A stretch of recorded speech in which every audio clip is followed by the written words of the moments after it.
I can't believe it. It's the end. Me and T. Episode 10, the finale. There's likely to be spoilers. And me next week trying to figure out how I can afford to go see them in LA. I don't know. We'll see. He's such a precious little pouty baby. She asked for a rich brother-in-law, you know what I mean? So I don't think she's gonna care. Oh, I forgot that S said his favorite scene is with William in episode 10. I forgot he was coming back. Which currently means he's set to move somewhere else after he graduates. Is that why he's being distant?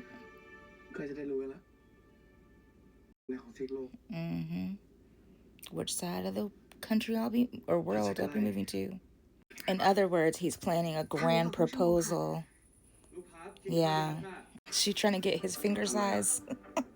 Never have I wanted them to adopt those kids so badly. I usually don't. I'm usually not one for that, but I'm like, adopt the kids. We're gonna do it big, you know? It's so goofy. Not to put it in your pocket and then forget. Sir. I'm over here pausing the screen. I was like, let me pause the screen so I can do the translate. So I was like, what is he writing? Every night, every new morning, my heart still waits. I softly call your name. Just one more time would be enough for me. He's so romantic. And you can't convince me that T hasn't like gone and adopted them kids. Like the way his face was just like, wait, what? He's gonna propose and then he's gonna go get the kids. Like, I'm convinced it's gonna happen. They're over here like, oh shoot, my boss is multi-talented.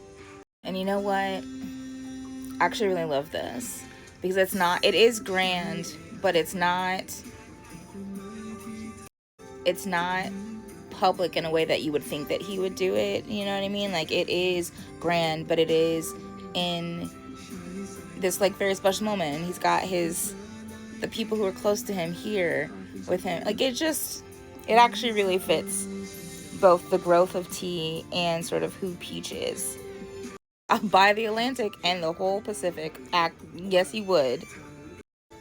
Never mind, I spoke too soon. But in fact, this actually very much still fits with who T is. They don't know who he's singing to. It's the best of both worlds. Peach gets his private moment on the rooftop. T gets his very public moment on a live stream. There you go. Come on, drones. I mean, I guess he said yes. He said yes. Isn't this too much? It is. It's a bit much. But it's fitting. It's their Hannah Montana. It's the best of both worlds. You just got engaged and y'all already getting married? The kids. It's the kids. They adopted the kids. They adopted the kids.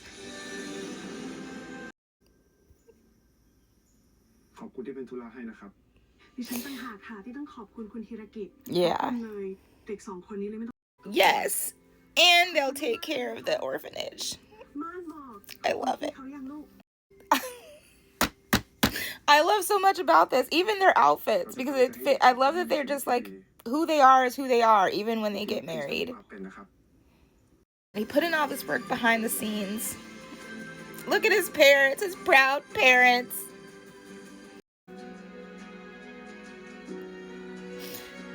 How sweet. If you're happy here, come live with me. Bring the whole family together. That way, too, Rome doesn't have to go anywhere. And he and Mook can be together. He's going to let him go. So he can go be with Rome. Why do they keep trying to make me cry? Oh! Not her pushing him over.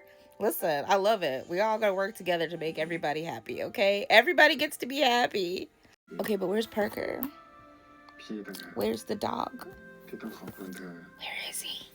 And also, I love the ring. I love the ring because it's like a nice mixture of like masculine and feminine, sort of what we see traditionally in rings, and I love that. I changed my mind when I met you. Don't say I didn't warn you. Is the whole ground covered in water? Well, when is he gonna get Peach his own robe with his own name on the back? That's not exactly how that works. I mean, I would say maybe you don't have to ask, but this is you get kids, this is what happens.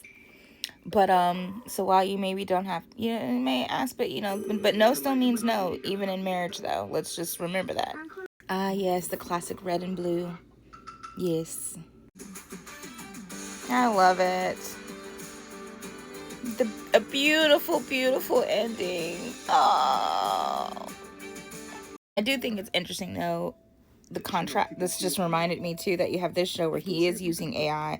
Now granted, he's not using AI to like steal art and things of that nature, so I think it is sort of showing a balance, but it's interesting that you have this show sort of highlighting the use of AI, and then you have like Burnout Syndrome, which is critiquing the use of AI.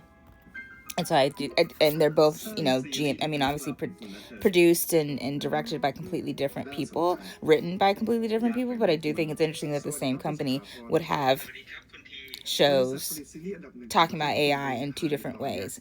Again, though, I do think there is a slight distinction in the way that they are using and discussing AI. And then he's buying GMM. Yeah.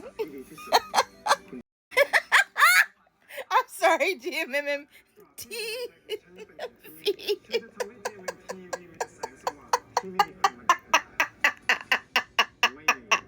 I love the way that like the actual director. Here's my story. Now go do exactly what we literally just watched. Thank you for the little bloopers. I love them.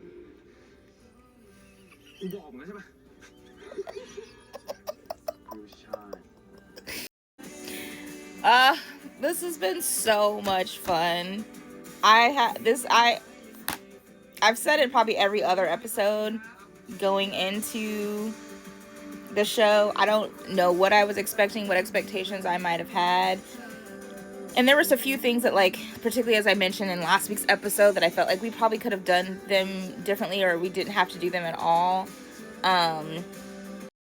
But it's cracking me out. Just everybody just like slowly popping up to say hi to Mr. T here. Mr. T.